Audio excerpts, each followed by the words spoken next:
Hi, I'm Paul Camillos. Join me and my co-host Jacinta Gavin for Series 4 of Shooting the Breeze. We cover women's hoops and women in hoops. We talk to inspiring players, amazing coaches, and the legends behind the scenes and at the grassroots of the game. During this series, we'll be covering the FIBA Women's World Cup, where the 12 best teams on the planet are coming to Sydney. And of course, we'll be covering Australia's longest-running women's professional sporting league, the WNBL, in its 43rd season. Hit that subscribe button, like and review so we can get more hoops content to you.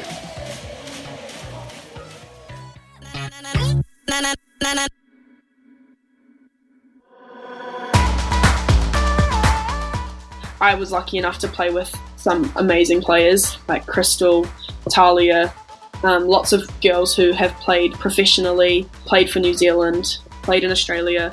I think that just captivates development for younger people. I think that basketball as an upcoming sport in New Zealand, the Tauihi opens opportunities for younger people, but also other people from overseas to come in. We had imports who loved it here.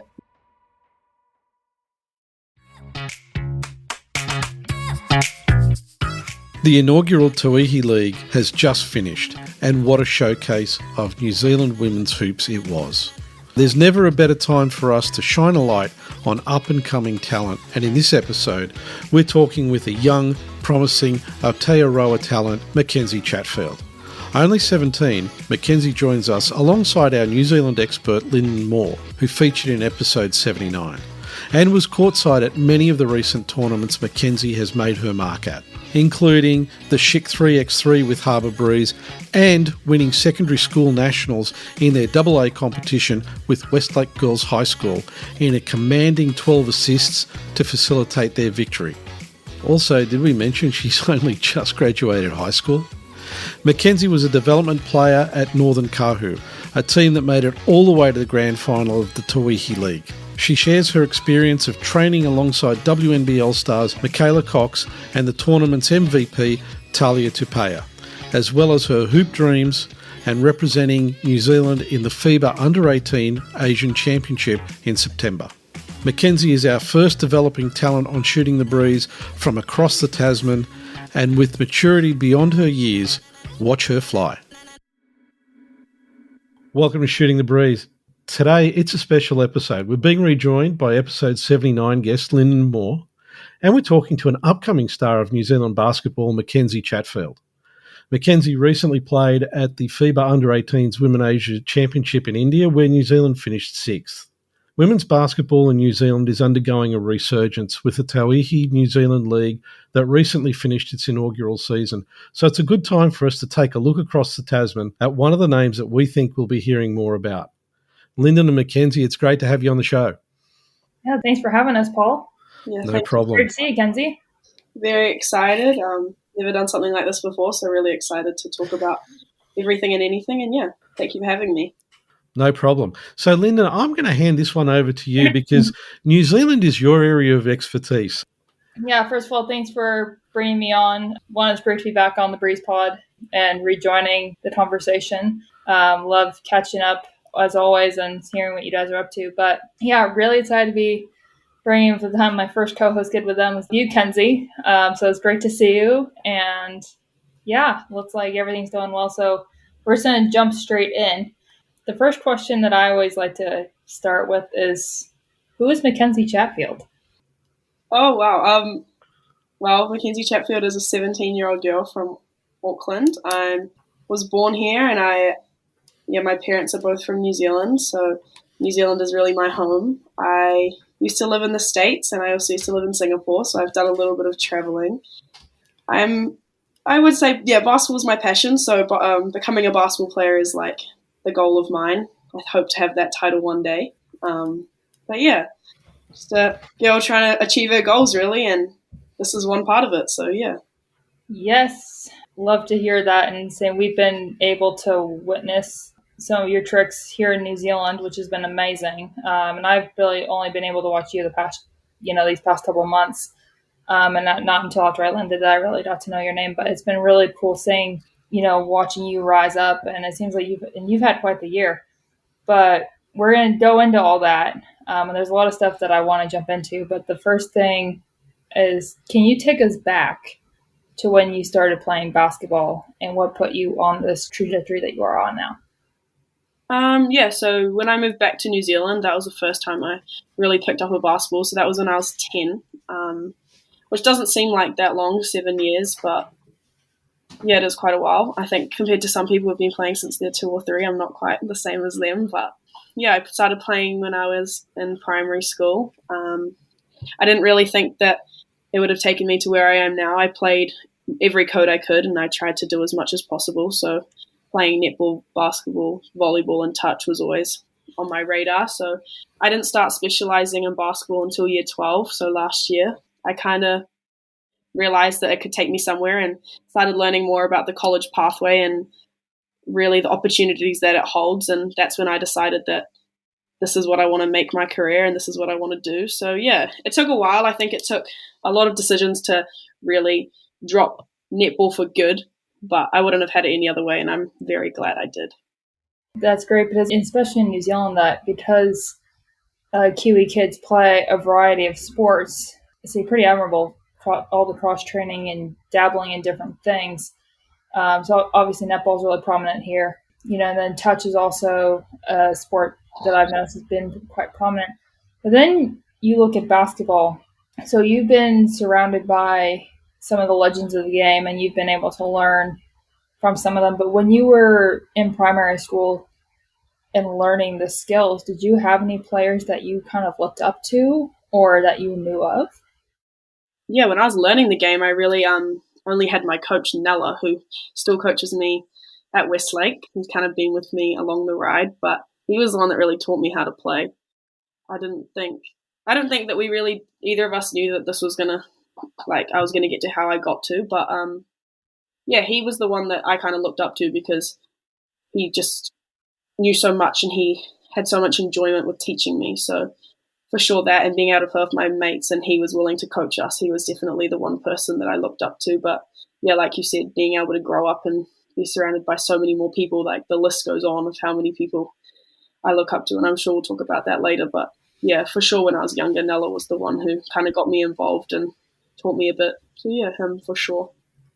Yeah, and that's really cool, because I've been really interested in just kind of who those people are in terms of getting players like yourself and fostering that talent, because we talked about the depth and the next generation coming through, but then understanding, when I've, some of the people I've spoken to, when they grew up, like, they didn't know who the tall friends were, they didn't know who some of these coaches were, and so it ultimately ends up starting with a coach like you did, and then moving forward, and just again highlighting how important those people are. So that's pretty cool. Tell us where you went to high school. So I went to Westlake Girls, a school on the shore in Auckland. Just graduated yesterday. So yeah. All right, congratulations. Thank you.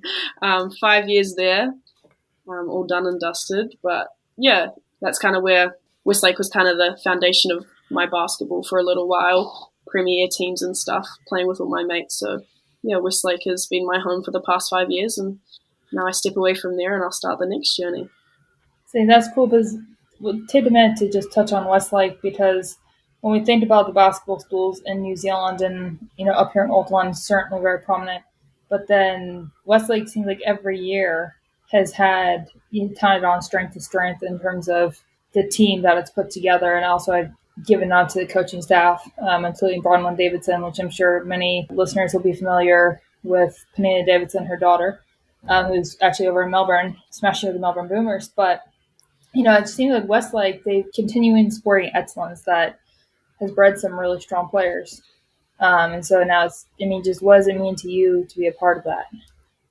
Yeah, so being a part of the program since year 9, I've kind of been able to see it grow for a little while. Obviously, COVID interrupted a little bit, which made it hard for everyone, as I'm sure everyone can relate to. But yeah, Westlake has always been a school of sport. I personally went there for the sport, and I didn't obviously know that basketball was going to be one of my main sports. But over the years, I think the best part about the basketball program is how it's grown, like the culture has grown. I'm happy to say now that my basketball team is like my family, and being able to win nationals with them is like so humbling. And such a great experience. Yeah, like you said, credit to the coaching staff and the way that they bring the culture through. But yeah, I think that's something that was able to set us away from others and was the culture that we can bring for sure. I'd like to ask something. You played netball, you moved to basketball. Now, I mean, let's be honest, New Zealand is a really strong netball country. Yeah. I'm curious to understand, what was it about basketball that made you choose it as a direction over netball?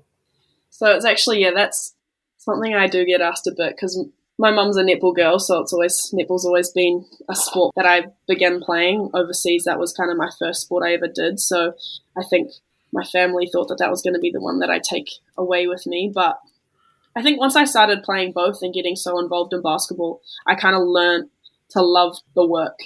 And I learned to love to want to train more and want to get better at basketball. And I kind of started to see myself get better. And that was when I realized that I don't see myself getting much better at netball. And I didn't really enjoy it. I kind of fell out of love with the sport. I don't know if it's because I'd been playing it so much or I realized that basketball was more enjoyable for me. But yeah, I fell in love with the hard work and the training, and that kind of was what set it apart. And I realized the opportunities that basketball could offer me if I really stuck to it. And I guess the other thing is that they were both winter codes, so they did cross. It was hard to make both trainings. It was hard to make all the games. So I kind of got to the point where I had to choose. And yeah, like I said before, I wouldn't have had it any other way, but basketball definitely just stood out too much to not want to go there. It's interesting because both netball and basketball you can play internationally. Mm-hmm. But basketball is the only one that gives you that pathway to the Olympics. Did that factor in to your thinking at all? I mean, playing the Olympics is like a goal for anyone and a dream for anyone, and I think making that would be amazing. So definitely all those opportunities are something I considered, but I think my first thought was also college. I think seeing, like Linden asked about people you look up to, and seeing a lot of girls that I'd played with go to college and just seeing them really excel, I was like, I fell into that I want to be like them mindset. So kind of understanding what it offers and then learning more about the tall ferns, learning about those campaigns. It was kind of like, I see myself there and that's what I want to do. So yeah, understanding that there's so much to offer for basketball. And I'm not saying netball doesn't have the same, any less opportunities. There's heaps, especially in New Zealand, like you said, it is a very talented netball country. But for me, something just stuck out to the basketball world and traveling and the States and yeah, all that stuff. So yeah, it's definitely just thinking about the college pathway too, and all of those points. Like, I know coming from a complete outsider perspective, like, because that's the main difference that I've heard, especially with the basketball and netball, is that you can take that college pathway, and not again like netball, obviously huge amounts of success, but not and that's just a different way to go, which is also great. But tracking back to basketball, I mean, becoming now more popular in New Zealand, and the thought about going, across to the U.S. to do that, or even Canada. I mean, we have over 108 Kiwis over there now, which is just phenomenal, especially on the girls' side, and now, of course, on the boys as well. Westlake churns a lot of those players out. Say, who are some of the ones that you played with or have come across that kind of help plant that seed? And I guess, what did you learn from them? So I was lucky enough to play with Annie Shearer, who's at the University of Portland at the moment. One of my best mates, Flo, she's also at the University of Portland. I had the pleasure of playing with her for Harbour since I was an under 13. Jordan Maddox, who's in Auburn, Montgomery. Yeah, so I had there was a solid foundation of girls when I was at school who kind of wanted to take on that college pathway. And then I also was able to train with girls like Hannah Wentworth and Taylor Dalton who, kind of opened my eyes to what there is.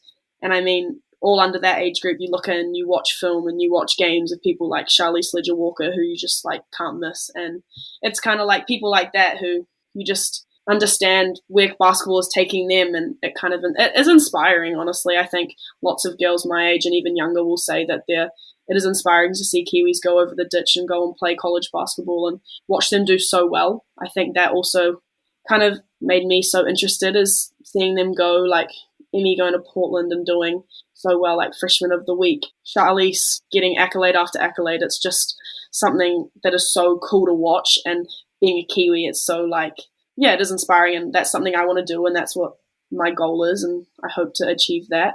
But being able to be around them and be in their environment is something I'm truly lucky for, and to be able to train, not even like train with them and play with them, and even just listen to their advice is something not everyone gets. So very grateful for that, for sure.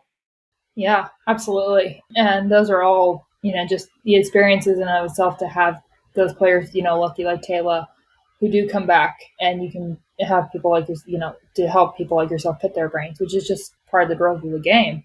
But it takes that talent to go on and, work together and end up with, I would say, probably one of the top achievements for high school sport, which is secondary schools Nats, which you were able to nab this year.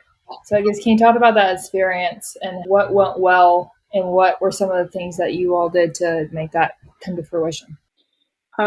Secondary schools was obviously massive for us, probably the biggest thing so far in my basketball career that has really kind of stood out. I think obviously there's so many things, but winning a secondary school national championship is something so big. And I think also my team, the team that I won it with, was just amazing, and I wouldn't want to do it with anyone else. They, like I said before, the culture was something different. Like I said, they're like my family. So being able to play with those kind of people that I've played with since I was young, and being able to achieve that, it just shows how the hard work pays off, and it's just so rewarding to be able to get the win. And we also had a pretty good nationals. It was something that I think most of us will remember for a long time. Yeah, pretty crystal clear season, 32-0. It's pretty cool. Being a part of a culture like that and being a part of people who are willing to work hard every day and who want to achieve the same goals, it makes the win so much more rewarding, and it makes the campaign so much more special. Obviously, you take a lot of time out to train and be together, and sometimes it can be hard being in a team, like everyone will probably say. But yeah, secondary school nationals was definitely the highlight of the year, so very grateful and very happy to have pulled that one off. Stanley, that was a heck of a tournament too. And really in the lead up until then, even with the Zone 1 premiership up here, like there were some good games. And I think just the testament to what high school basketball and the level of talent that New Zealand is fostering. And we don't always get to see, some of the South Island schools, because you guys played it seemed like a strong St. Andrews College team in the final of that game, but we don't, you normally wouldn't get to see them in the regular season. So then you're coming across all of this, these kind of different players. I guess, how do you get ready for that?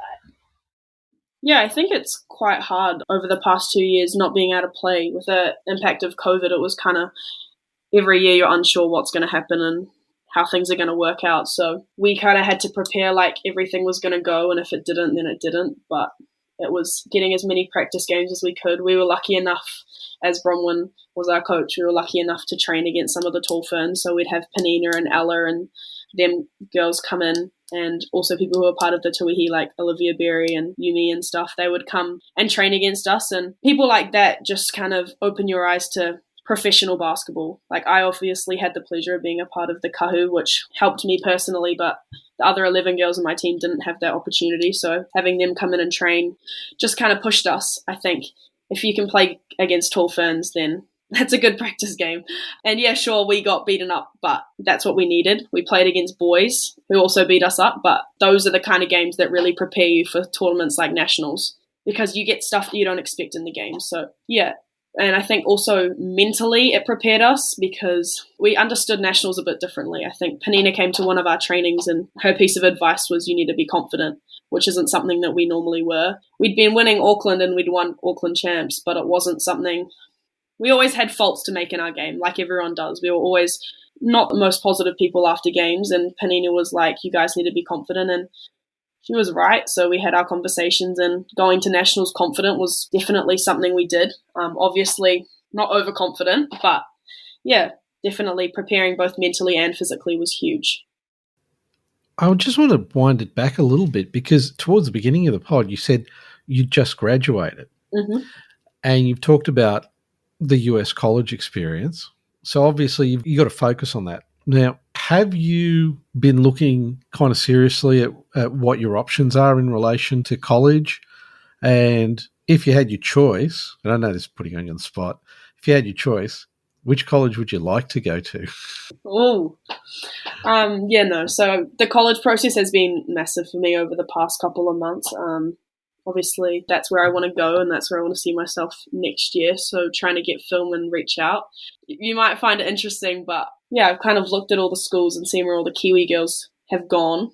And I don't know why, but there's something about going somewhere else that interests me. Like obviously playing with Kiwis would be amazing, and being with people like it will make it feel like home. But some of the schools I've been talking to have been really intriguing and have really interested me. Are you asking if I could choose from any school in the States or one of the schools that I'm? No. That's kind of like if you had your choice of any school, which one would it be? Oh my goodness, that is a hard question. Because, obviously you don't necessarily want to give away which schools you're talking to, so I'm just going to open it up to, take your pick. Okay, well, probably is going to sound a bit cliche, but I'd love to play for UConn. They would be my... You just can't go past Paige, and it's just you're just drawn to it. I think any young girl would be drawn to a school like that. But yeah, that would be me, I think. Okay, cool. So we'll just edit that bit out, and we'll make sure we send it to UConn for you. Awesome. Awesome. And there's also something too about creating. It's nice, like you said, because there is that piece of home or kind of, I guess, reassurance going to school where other Kiwis are and, have had that previous relationship. But there's also that to be something too for making your own way and kind of starting a new legacy, either in a different state or just a different university or college system. So I'm wondering, for someone in your shoes, what are you looking for from the school? Whether it's academically, athletically, character-wise, like what are some of your non-negotiables when you're looking to be recruited? Yeah, I think obviously like everyone who gets recruited, they're trying to find the best fit for them, where they fit in best and where they see themselves going. And for me, from a basketball standpoint, is development. Like I want to get better. My goal every day is to wake up and get better, whether that's 1%, 2%, whatever. I'm going to go into the gym and try and get better. So from a college standpoint, that's huge for me. Obviously 4 years is a long time, so I see that as a long time to get better as well. Talking to my coach and my mentor, that's something that we discuss a lot, and how I will develop as a player and a person is massive. It's a big step to go over and, move by yourself and go play basketball at a completely new environment. So kind of understanding that. But yeah, I want to be the best that I can be, and I want to offer whatever I can. So if a school's, willing to help me with that, then that's awesome. Academically, yeah, obviously I have to consider the academics. As much as I would just love to play basketball and not do the school, I know that I have to do the school part. So I think, yeah, something that it's transferable as well. I always wanted to study law and criminology, but I kind of realized that studying American law and then trying to come back to New Zealand wouldn't really be too ideal. So something that I can bring home for sure. But yeah, I think definitely the biggest thing for me is where I can feel I'll fit in, players, coaches, the school itself, and where I feel like I can get better and eventually become the best player I can be. Those are like the little things that to me at least aren't little, especially going through a system and somewhere like the United States where it gets, it's just a whole different ballgame, figuratively and literally. Mm-hmm. Just with, the level and intensity and everything. But then again, like thinking about life after basketball and getting those degrees. And now there's trying to be more dialogue around, set yourself up now for what. And again, like you can change your major. Like there are other things, you're not bound to it, but take into consideration is really important. So now I wanted to rewind a little bit because you've been to the U.S. before, and you said earlier that you lived in the U.S. and in Singapore. So you've been abroad quite a bit, which is great. Can you tell us about what was happening over there and what your experience was like having that as part of your childhood? Yeah, it was awesome. I think I lived in America for 3.5 years and in Singapore for 4. So yeah, most of my childhood was not in New Zealand. My dad's work allowed us to travel with my 2 siblings and both my parents. So, I mean, not many kids get to experience that. Being in those 2 places meant I got to travel outside of that a lot. So always me and my siblings got opportunities that no one else really might get as a kid. So going out overseas all the time, we were, exploring a lot. My parents made the goal that they wanted to take us to as much as possible. So yeah, I was very lucky, but it was also really cool to be able to learn to meet new people all the time and, have to adapt to that kind of environment of moving around, which as a kid, moving schools can be kind of hard. Having to meet new friends, but I think that kind of built me up now. Like, I think making friends and talking to people is something that I always try to do and not shy away from that. And then obviously having to go back to the States, hopefully for college, you're going to have to meet new people that you've never met before. So it's definitely, it is hard. It's going to be hard, but I think that kind of makes me excited. I'm excited for a new step. But yeah, no, living overseas as a kid was awesome. I think the experience was cool, being able to see so much. I don't remember a heap, not going to lie, but from the stuff I do, it was cool. From all the photos, it was cool. It's like those formative years of your childhood. Again, like you have almost like a different mindset going into trying new things. Like you said, you have to be adaptable and you have to be flexy in terms of, just going with it. So it seems like a great foundation for you as you embark on this next path. Did you play any sports? I know you mentioned you moved around a lot. Were you able to dabble in any of the sports when you were over there in either place? Yeah, as a kid, like I said before, I just kind of tried to play anything and everything. My parents wanted us to get involved in as much as we can. They're both very active, so trying to get all of their kids to do whatever and everything. My mum was a swim teacher, so she kind of had a foot in that. Yeah, we all did everything, really. They didn't want us to focus on one thing either. They wanted to open options and let us try everything ourselves. So yeah, I definitely did. I was a very active kid, so were my siblings. I did all the dance clubs and all that kind of stuff. It was just, trying as much as possible. I didn't really know what I enjoyed. I just knew that I loved to run around. So, yeah, it was cool. In Singapore, what sort of sports did you play there? Because, I mean, for anybody who's been to Singapore, it's humid all year round. Yeah. And so, therefore, you're typically going to want to be ideally playing indoor sports rather than outdoor sports because, it's just crazy humid. So, what sports did you get to try out in Singapore? So I went to an Australian international school in Singapore. So, yeah, it was very hot. I actually didn't play basketball in Singapore. My brother did, which was inside, which was nice. But like I said, Mum was a swim teacher, so swimming was kind of the one that she wanted us to get involved in first. I think learning to swim was huge for her, especially traveling so much. She didn't want us to not be able to swim. So swimming was probably the main one, and it was quite nice, obviously, being in the water with the heat, like you said.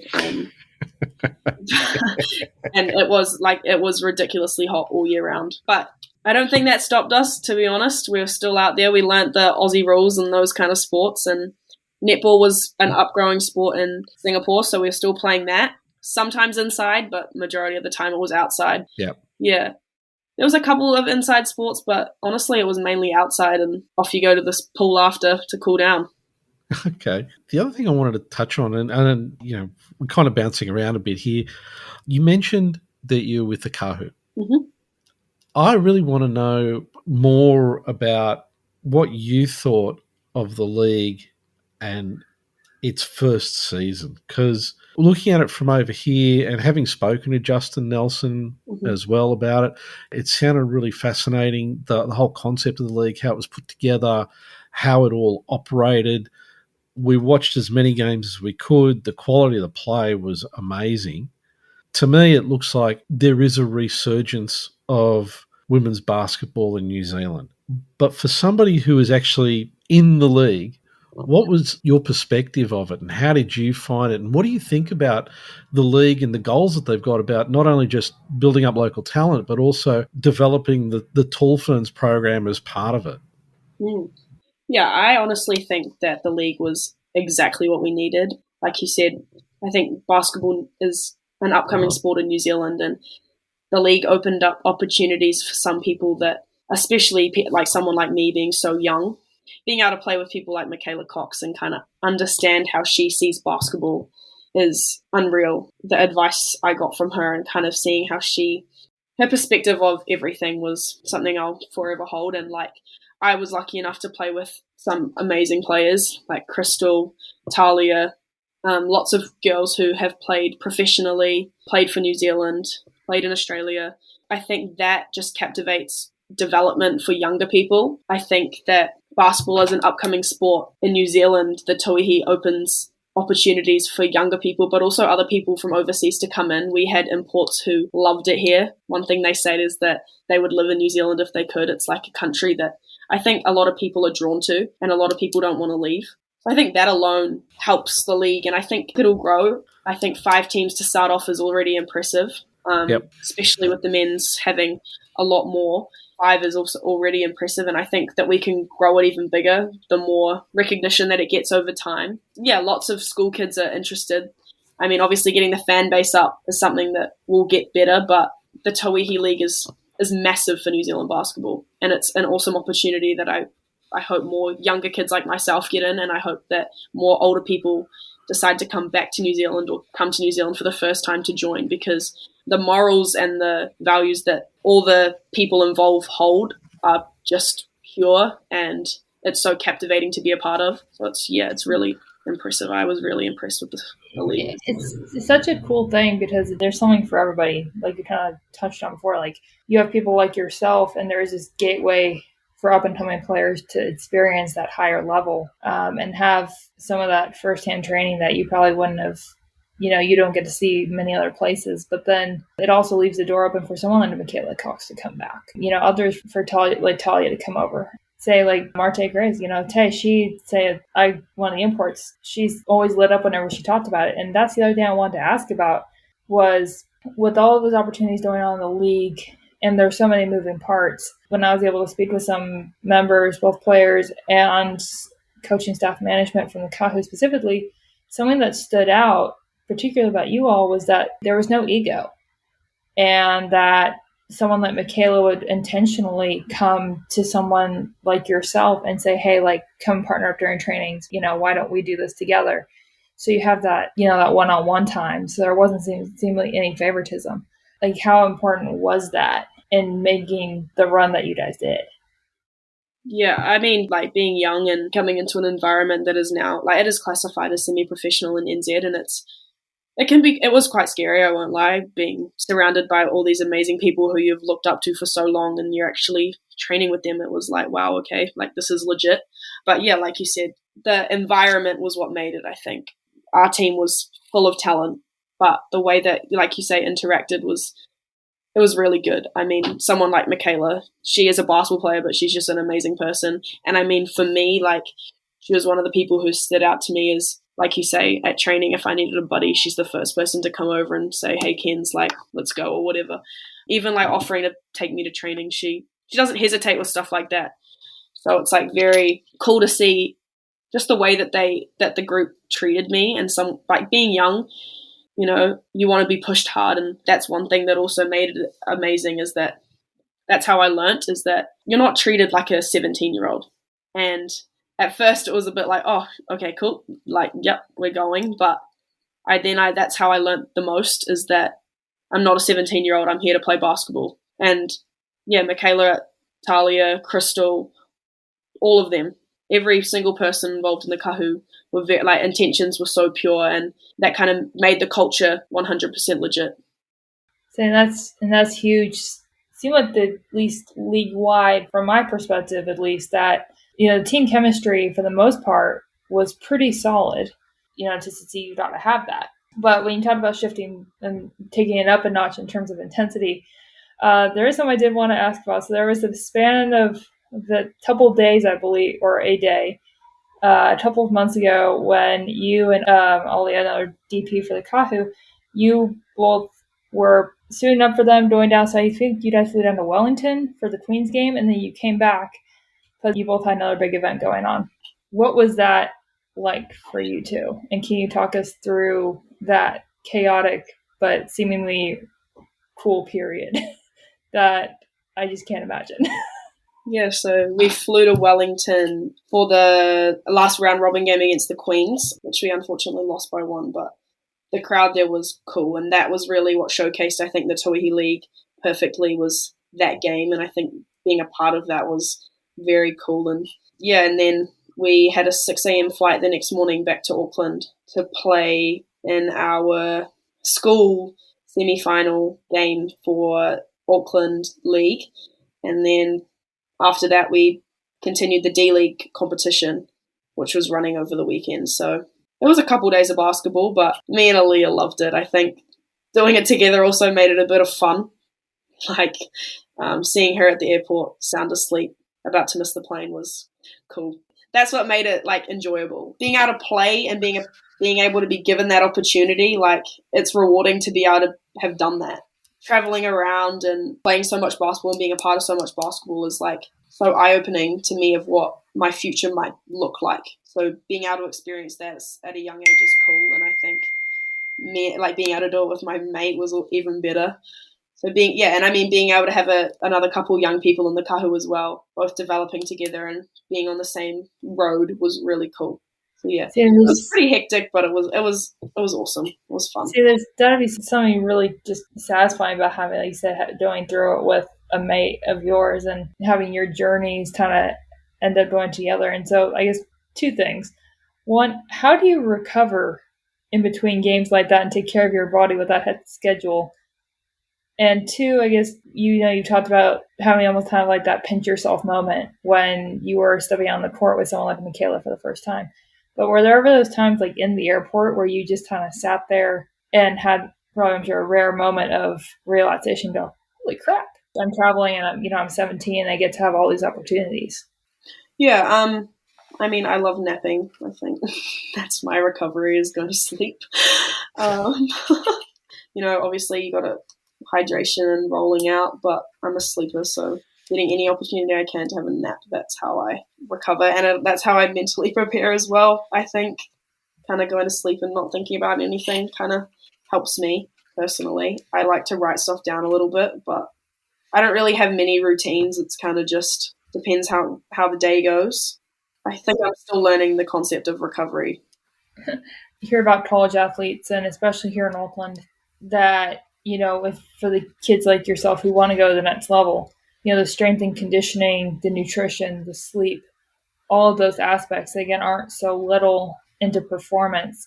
How much education were you able to get around that once you started taking basketball seriously and into these levels?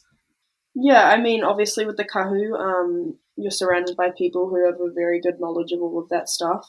My coach, Sonny, he also has connections with S&C, and his relationship with the tuatara. Like, S&C is something I never really understood for a while, and especially playing heaps of different codes, it wasn't really something I considered much. But now understanding how it all, how your body works and the importance of being strong and fit and healthy is huge. And yeah, like I said, getting any opportunity I can to sleep, I'll be taking, and I'll jump on that opportunity. But yeah, I'm still learning how the strength and conditioning processes work and how to move my body to be a good basketball player and how to hydrate and how to eat well. In college, it's even bigger. So learning about it now slowly, and I think having that before I go to the States will be big. Yeah, absolutely. And there are a lot of all those things that factor into that. And so when you talked about getting stronger, so you had the opportunity, and Paul had asked about this a little bit earlier, is, when you're going across and playing on the international stage, like you did with the junior tall ferns at the under 18s in India a couple months ago, I guess I would love to go over to that and just touch on, I guess, how was that experience for you, and talking about that team that you were with, and yeah, just putting on the New Zealand singlet for the first time. Yeah, it was awesome. Obviously, yeah, being able to play for New Zealand is something I'd always had on my bucket list, so being able to tick that off was huge. But like you said, being stronger and being fitter and faster was something that came as a shock. Like, even the Aussies are the perfect example of their fitness and their strength and their athleticism is something that we couldn't even reach as Kiwis while we were over there. It was just something, it's not something that you can change on the day. It's something that you work for over time. And that's something that we were not as good at as them. Obviously, their skills and fundamentals of the players internationally are also so clean. Definitely the pace of the game was so different. Our first game against Korea, we'd never played against pressure like that. So, when you have 6 people running at you while you have the ball, you're like, oh, yeah, cool. Need to find a way out of it. And then, we panicked a little bit, and playing on an international stage just taught me so much. And I feel like if I hadn't have had that experience, I don't think my mindset would be the same leading into college. But I think the biggest thing is that's the level that I want to be able to play at, not just play at, though I want to be able to compete at. I want to be able to compete with the Aussies. I don't want to be losing by 70. Want to be putting up good numbers and want to be putting up a good fight. So I think me and my whole team, we all established that during the tournament, and we all realized how different international basketball is compared to New Zealand basketball. And it's definitely something that I want to be able to improve at and get better at. But that opportunity allowed me to open my eyes to see the difference for sure. So because streaming it, I'm so grateful that we were able to over here, on YouTube through Viva. It looked like it was it's definitely physical, and there were a lot of learnings to come of that. But it also looked like there was some good memories made there too, and being with each other. And it seems like being on an international trip brings a team together like you probably wouldn't have anywhere else. Yeah, I think I've made lifelong friends over that opportunity and that experience. Being in India for a week and a half, you kind of learn to be close with people and you're a bit out of your comfort zone. So being able to be with a group of people and a good group of staff, and we're all there for the same reason. So it kind of made it more rewarding and more of an experience for sure. I think aside from the basketball, all the takeaways are the memories that I made with my mates. And, now you go to tournaments and they're the ones you look forward to seeing and catching up and, meeting the other teams, being able to experience that and being able to try and communicate with people that English isn't their first language. Like, that's something you don't get to see every day and that's something you don't get to experience every day. So even things like that are things that you'll remember forever. So, yeah, very grateful. I wanted to ask you about the tournament because, look, New Zealand came in sixth, but I don't know, for me it feels like if you look at all the moving pieces that are happening in women's basketball at the moment in New Zealand, this kind of feels like it's step number one towards trying to build New Zealand up to be one of the stronger teams, the more influential teams in this region. You're kind of getting into it on the ground floor almost. How did you and the rest of your team feel when you realised, you know what, we're here, we're playing against Australia, we're playing against China, we're playing against Korea, we're playing against all these teams? How did it feel for you guys, and how do you turn that into that kind of inspiration to take the next step? I think it was a little bit surreal for me, for sure, and for a lot of the girls on my team, I think they would agree.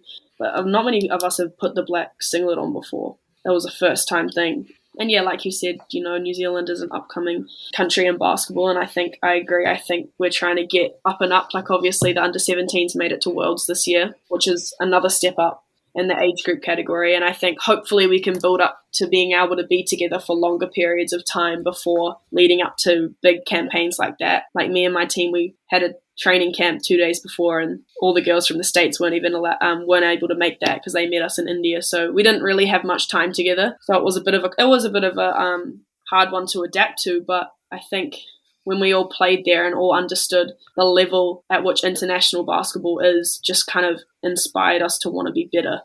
I know for myself that that's the step to, I want to be a tall fern. So that's how playing for New Zealand at 17 and playing against countries like that and understanding how the system works and how athletic and how good the other teams are, it was just more motivation to want to get better and take the next step and also want to be able to compete at a better level and do better, for sure.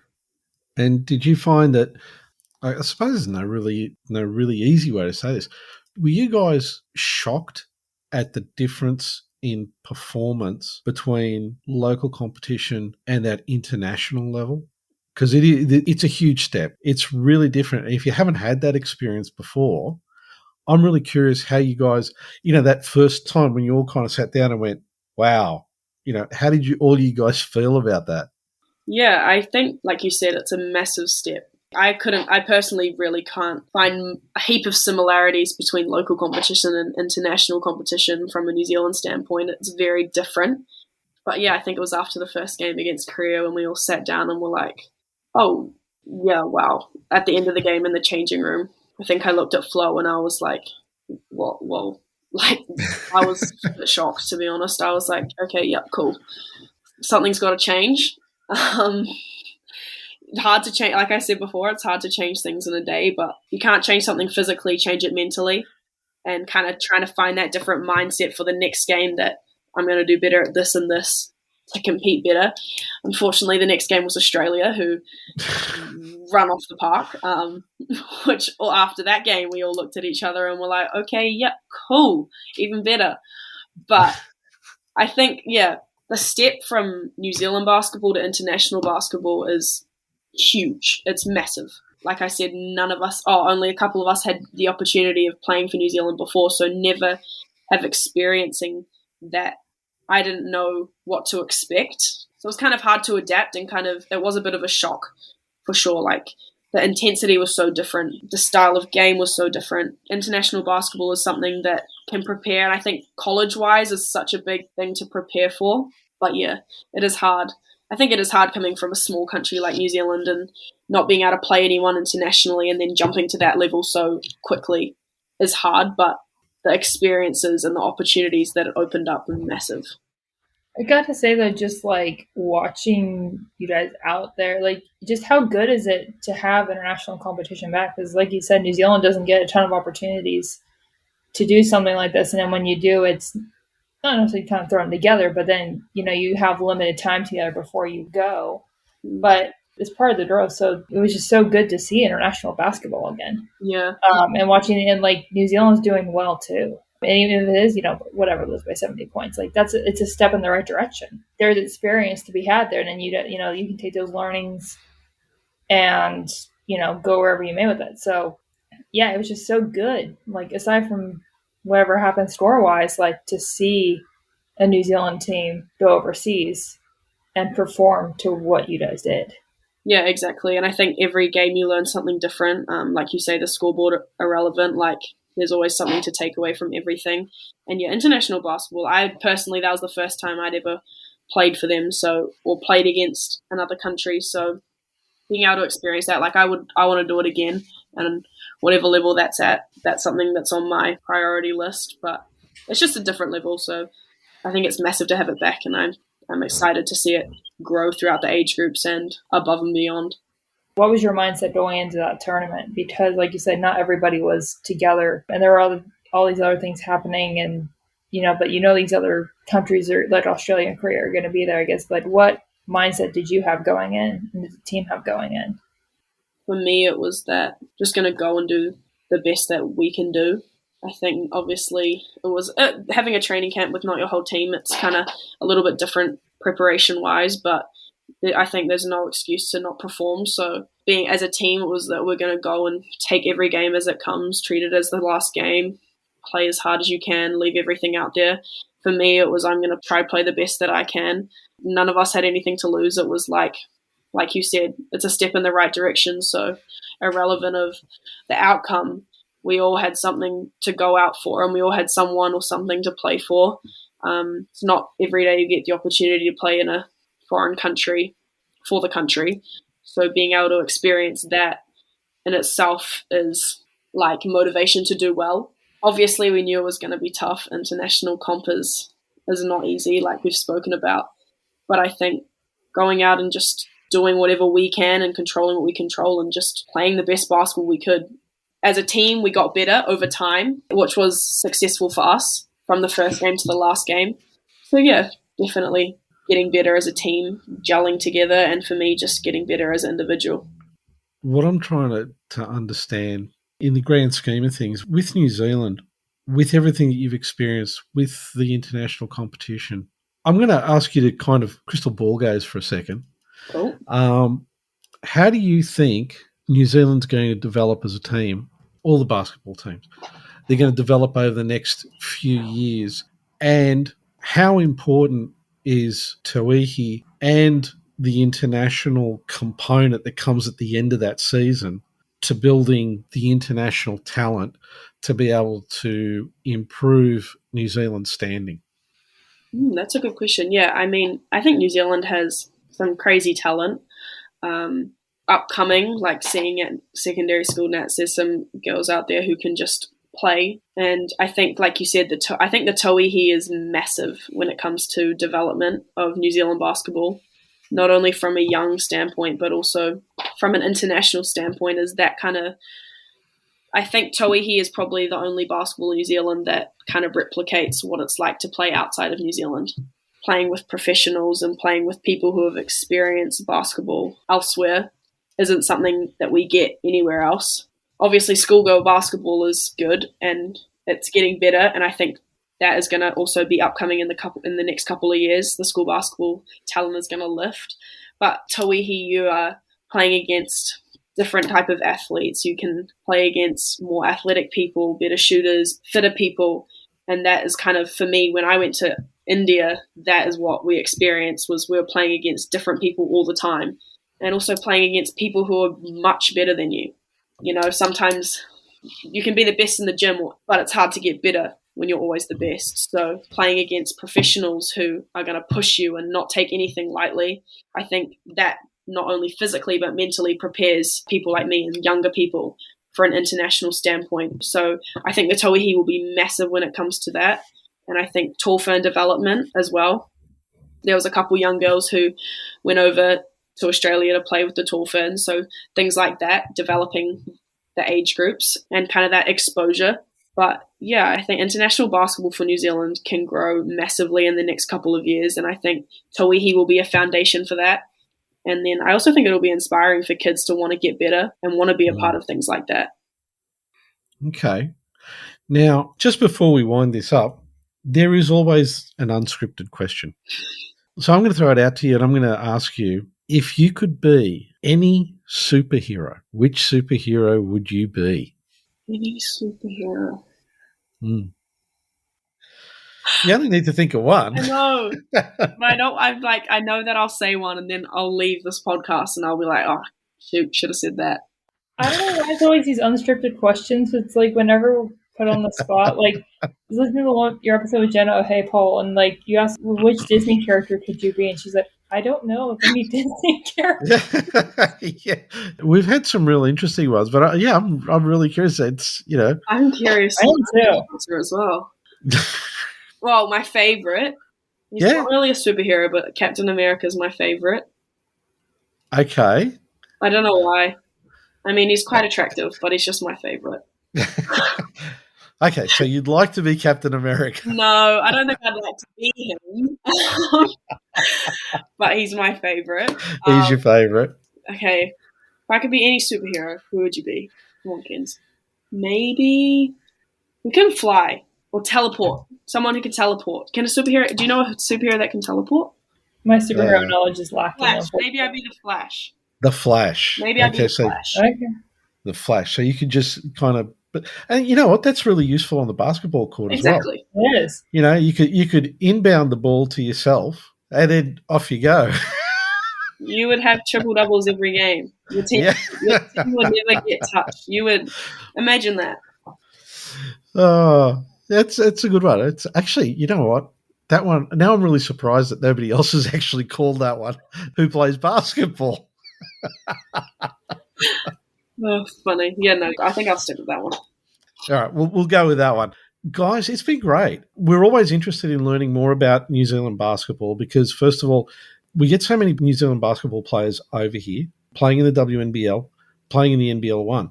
There's a lot of really great stuff going on in New Zealand. Obviously, Tauihi, having heard about it from Justin, having spoken to Tully about and talking about her coaching experience there as well. It's an exciting time. And I think there's going to be a lot of great stuff going on. So we want to keep checking in with New Zealand to see what's happening, not just during the season, but also during the off-season to sort of get an idea of what's happening. And I'm really thankful that you guys came on today to talk about what's happening in New Zealand, to also talk about yourself, Mackenzie, and your career and that's starting, and to get your feedback on where you think things are going. Yeah. As I say too, Kenzie, just like watching you and your class come through is just so inspiring because like you are part of the next generation of what New Zealand basketball is looking to be and hoping and is. So it's been great watching you and looking forward to seeing what you do next. Thanks for coming on. Thank you so much for having me. It's our pleasure.